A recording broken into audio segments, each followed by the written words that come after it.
Bonjour à vous, à tous les dames, à tous les docteurs, à vous les joueurs du jeu de dames, les joueurs confirmés, les joueurs moyens, comme les joueurs débutants qui viennent juste de découvrir ce jeu exceptionnel de réflexion. Alors aujourd'hui, je vais juste essayer de vous expliquer comment le jeu de dames fonctionne, les pièces, les dames, les prises, les positions. Alors, commençons d'abord par les pions. L'importance du pion sur un damier. Ça, c'est un pion. Ça, c'est une dame. Sur le plateau, si je peux dire les plateaux européens, nous avons des pions qui ont uniquement un signe de couronne là-dessus. C'est nos plateaux, les plateaux ivoiriens, les plateaux africains et autres, parce que un pion se déplace normalement. Lui, d'abord, il est en diagonale. Le pion se déplace en diagonale. Et non comme ça. Faut voir qu'à chaque fois que je vais essayer de mettre un pion juste sur la case blanche, c'est impossible. Donc, mais là, elle est possible. Bien. Alors, ce pion, il peut aller où il veut, mais seulement en diagonale et en avant. Il ne peut pas revenir en arrière. En avant, non en arrière. Les prises peuvent être en avant et en arrière. Alors, de là, là, là, là, là, là, là, là. Et arriver à cette partie de l'adversaire, c'est-à-dire à cette ligne, cette rangée de l'adversaire, ce pion blanc se transforme en une dame, c'est-à-dire un pion fort. Donc nous allons l'appeler la dame. Une dame, celle-ci, cette pièce, on va la remplacer. Et là, alors vous savez damer, soit vous savez envoyer ce pion en promotion à la case 3 de l'adversaire. Lorsque votre pion atteint la ligne de l'adversaire, là, votre pion passe en promotion. C'est comme ça cela se passe dans le jeu de dames. Comme dans le jeu d'échecs aussi. Alors, mentionnons que cette dame aura le pouvoir de se mouvoir à plus une longue portée, une longue distance que le pion. Lui, il est restreint à seulement à faire que un mouvement à chaque temps, un mouvement à aller d'une case à l'autre, uniquement d'une case à l'autre, en un seul mouvement. Mais en revanche, la dame, qui est le pion le plus fort du damier, peut se déplacer sur une longue distance et se poser où elle veut. Où elle veut. Là, là, là, là, mais pas là. Pas ça. Et non ça. C'est de diagonale. En diagonale. De là à là. Là, là, là, là, là, là, là, là. Bien, nous avons maintenant passé à la partie de la prise. La prise, elle se présente comme suit. Prenons un exemple. Vous avez un pion là. Et lui, par exemple, il a juste avancé là parce qu'il n'a d'autre choix que d'avancer. Pas en arrière, mais en avant. Parce qu'il vient de là. Vous avez juste un pion là. Et il a contourné. Et je peux aller damer par exemple. Il a contourné et il n'a pas pris la bonne position. Et il préfère aller se rendre. Donc il joue là. Et vous jouez tout simplement là. Alors il aura le choix de jouer, il joue là ou là. Maintenant, cette partie, nous allons l'appeler la prise. En ivoirien, nous parlons de bouffer. On va bouffer ce pion. Alors, lorsque le pion blanc veut prendre le pion adverse noir, nous allons juste le sauter. Nous allons traverser ce pion. Nous n'allons pas l'échanger. Non, nous allons traverser ce pion. Ça. Et on enlève. Sur le damier physique, on ne prend pas avant de jouer. C'est interdit. Pour vous expliquer plus simplement, c'est un peu comme si vous prenez le pion sans avoir fait le mouvement légal. Alors vous devez tout d'abord faire ce mouvement et prendre ce pion. Donc si nous voulons passer à la pratique, alors vous allez voir, regardez, lorsque je vais faire ça, le pion sera parti. Je ne sais pas si vous avez vu. Alors on va reprendre. Bien, ok. Alors lorsque je fais ça, vous voyez que le pion n'a pas encore disparu, mais lorsque je dépose le pion, elle disparaît instantanément. Là c'est comme ça la prise fonctionne. Il faut d'abord, c'est-à-dire sauter le pion avec votre pion pour pouvoir récupérer le pion adverse.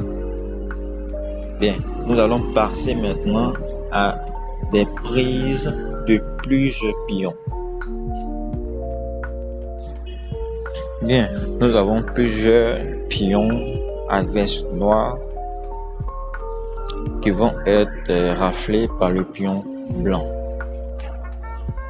Alors, comme vous avez vu précédemment, nous devons rafler les pions en sautant par-dessus. Pour ça, vous pouvez passer par les côtés comme un skill et un freestyle lorsque c'est le tableau physique. Alors, comment cela se passe? C'est-à-dire, vous sautez le pion, prenez le pion, de suite, ensuite,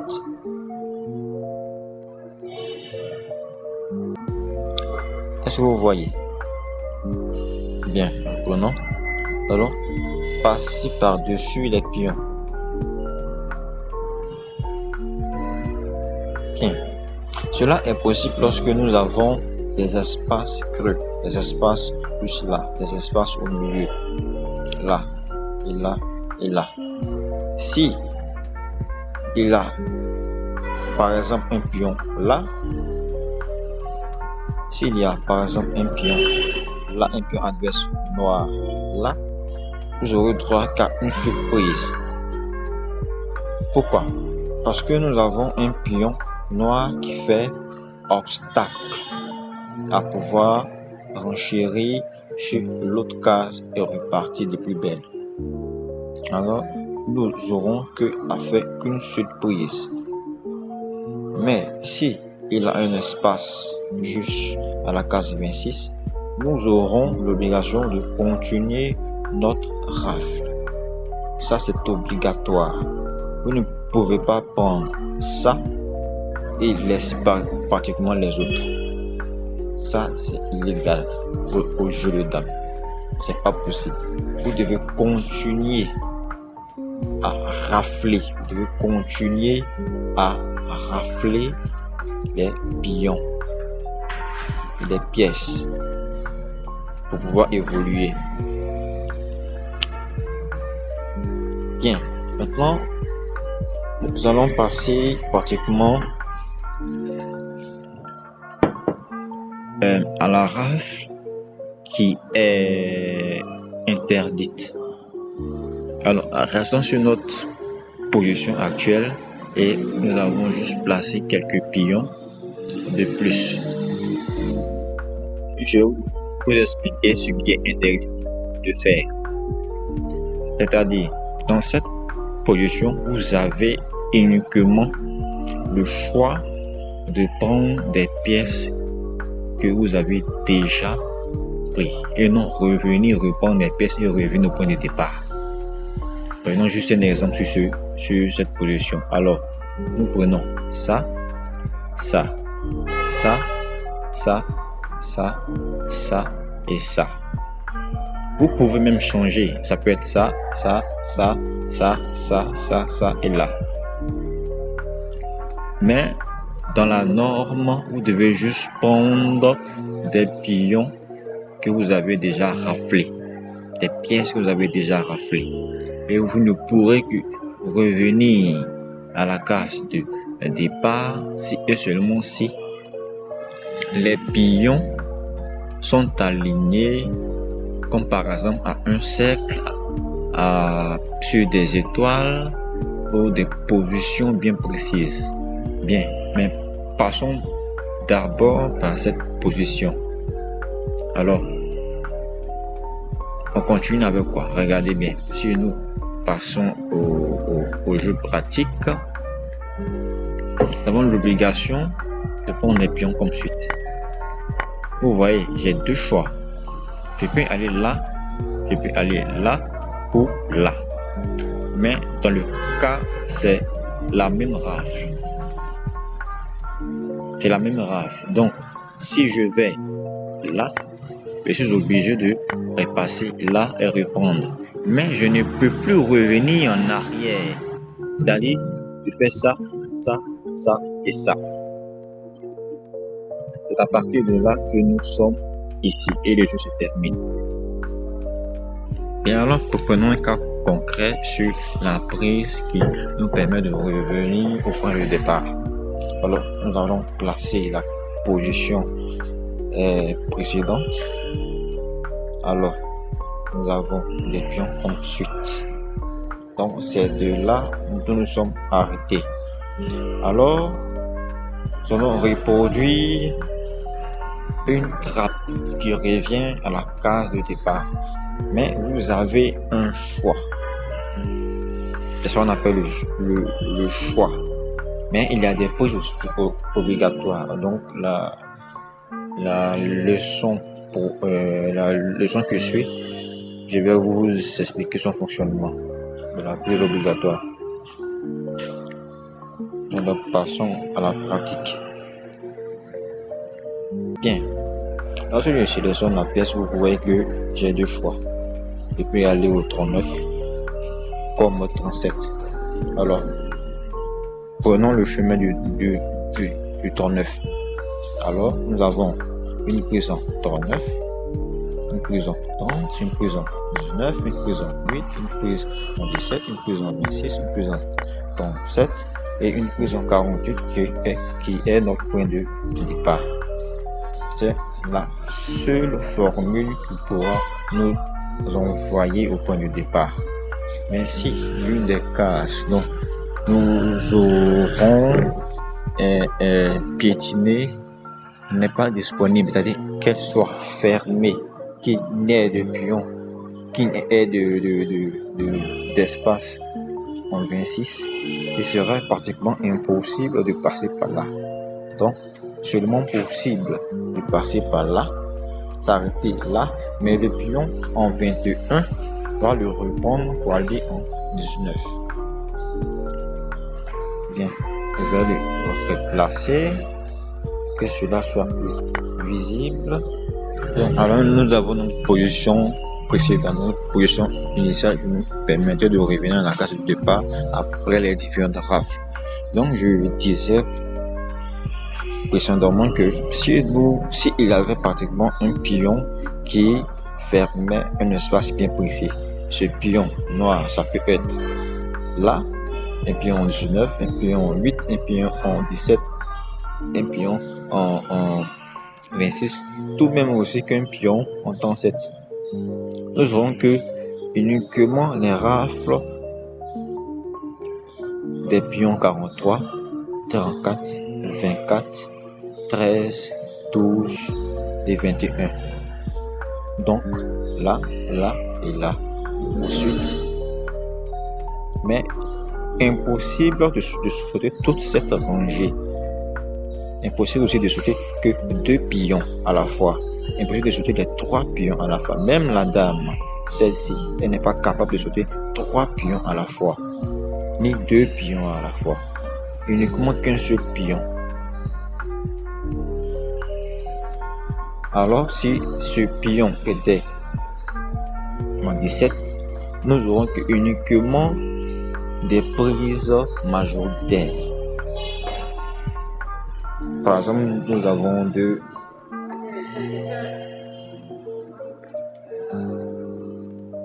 Par exemple, nous avons deux prises différentes. Nous avons 2 prises différentes. Si je mets en pratique, si vous voyez, si je mets en pratique, lorsque je vais sélectionner, l'ordinateur va me dire de prendre uniquement que à partir de 39. Pourquoi pas à partir de 37? Parce que 37, nous prenons que 2 pièces. Et 39, nous prenons que 3 pièces. C'est là qu'on parle de prise obligatoire. Elle est obligatoire de prendre 3 pièces plutôt que 2 pièces. Même la dame n'a pas le droit de prendre que 2 pièces. Elle a le droit de prendre plus de pièces que possible parce que l'objectif, c'est de prendre plus de pièces que possible pour pouvoir remporter la partie. Et lui, il a et le joueur adverse a l'obligation de reprendre sa pièce. Donc, et là, et lui, l'ordinateur a l'obligation de reprendre la pièce. Elle a le droit de rafler en arrière.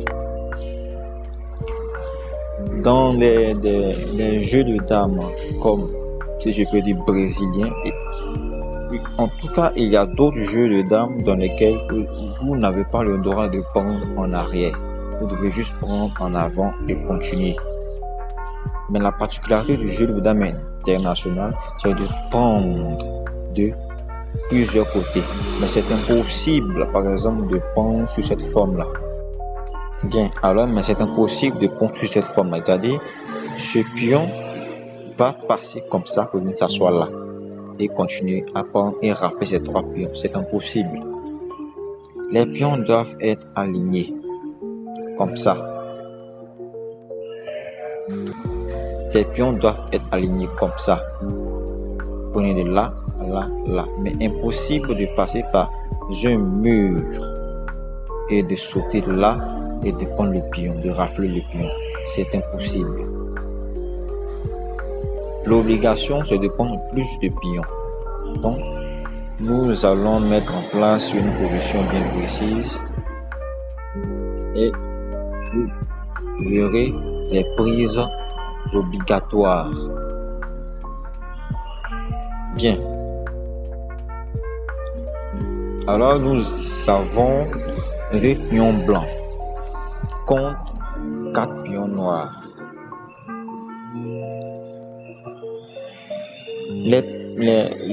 Si les noirs ont le choix de faire la nulle,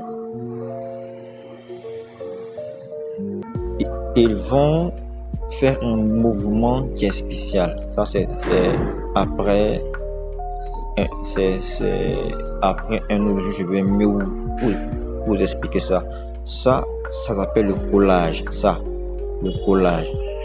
Si par exemple le blanc décide de faire, si par exemple le pion blanc, bien le joueur qui a les pions blancs décide de faire une trappe des pions noirs et l'adversaire a l'opportunité ou soit le bon vouloir de faire bien la nulle, il va faire ce mouvement dont nous pouvons appeler l'accrochage. Il va s'accrocher à une pièce. Maintenant, les noirs ont eu ce choix juste de faire la nulle, alors qu'ils pouvaient tout simplement gagner la partie en enlevant le pion, parce qu'ils ont encore des 4 pions, et 4 pions, ça peut toujours remporter la partie.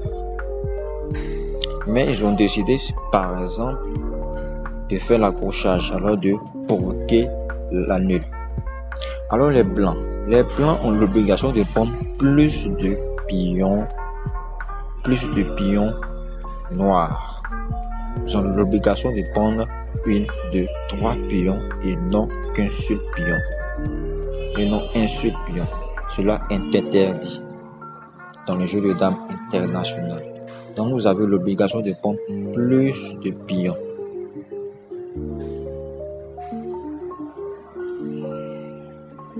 Alors passons à la pratique.